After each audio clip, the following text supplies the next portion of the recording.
Doctor Strange and the Multiverse of Madness is the 28th movie in the MCU, and even though it's already one of the biggest box office hits of the year, I believe it's opened to like 430 something million worldwide.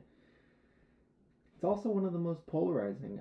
It currently has the second lowest audience score, according to CinemaScore, in the entire MCU. It has a B plus, just beating the Eternals, which has a B. Now, B plus doesn't sound bad, but when movies have been so consistently crowd pleasing in the MCU as they have been, it's easy to see that it has been a polarizing movie. I do think a lot of that is just kind of because of the name and the marketing. I think if this was called Doctor Strange and the Scarlet Witch or something along those lines, I think it would have been much better received and not quite as polarizing. Because while there is tons of universe traipsing and plays on the ideas of the multiverse, the movie at its core is a pretty contained look and continuation of the idea of grief as it was explored in WandaVision and through the character of Wanda Maximoff in The Scarlet Witch. Written by Michael Waldron, the movie sees the return to the director's chair on the big screen for the king of camp, Sam Raimi. His first movie since 2013's Oz the Great and Powerful, which feels like an absolute lifetime ago. And I'm very happy to report that this is a Sam Raimi movie first and a Marvel Cinematic Universe movie second. Sam Raimi is very interested in putting these characters through hell and doing it with his trademark styles.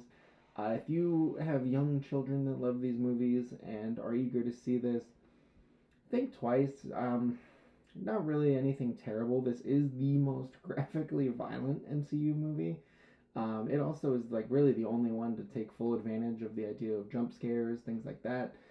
So maybe watch it once by yourself first to determine if you have young kids. But if you are a longtime fan of Sam Raimi, you are going to notice a lot of his hallmarks and trademarks here, and it is just so much fun to see. This is like the perfect melding of a director with a character. Like, I really hope that this movie does really well financially, and I hope that Marvel looks past like the critical, or not the critical, but like the polarizing responses from fans, and I hope they just let Sam Raimi direct Doctor Strange movies as long as he wants to, because it is the perfect character for his style. There are some sequences in this movie that are just pure Sam Raimi. I would really love to see him continue to return to this character because the campy style fits so well with all of the sorcery and magic going on. The plot follows Doctor Strange as he tries to protect America Chavez from an evil entity that's been pursuing her across the multiverse. When he goes to ask Wanda Maximoff for help, things kind of go sideways, and he ends up toe to toe against the Scarlet Witch, trying with everything he has to protect America Chavez and really the multiverse as a whole. Benedict Cumberbatch is still fantastic as Doctor Strange. He embodies that character so well.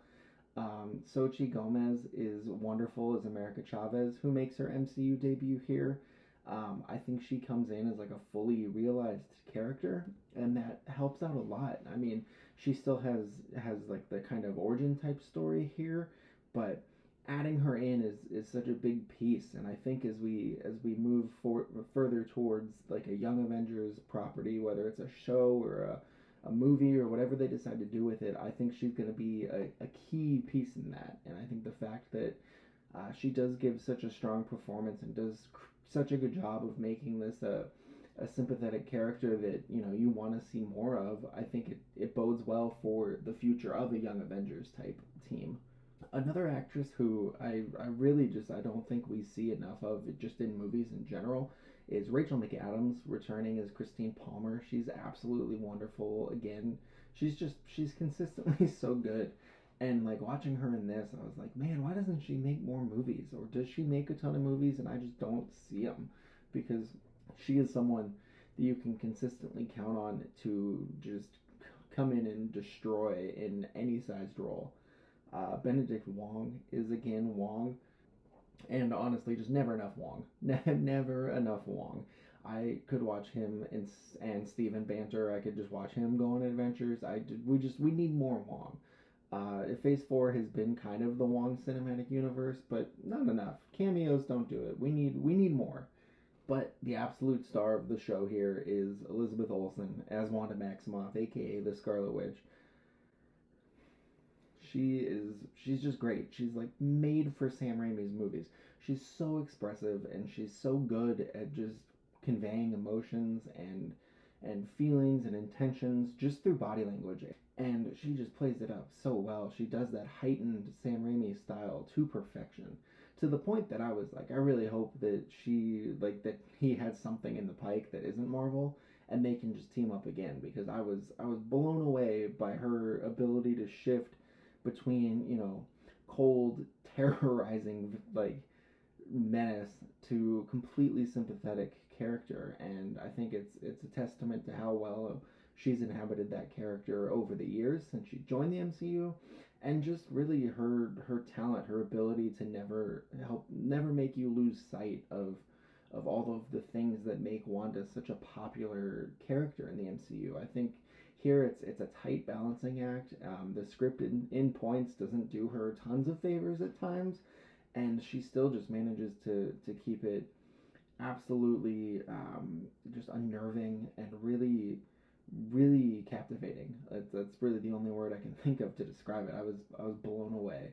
I don't want to get too spoilery, so I'll keep it around here. I'm just blown away that that the MCU let Sam Raimi make a Sam Raimi movie. I think this contains like 3 or 4 of the best sequences I've ever seen in a Marvel movie.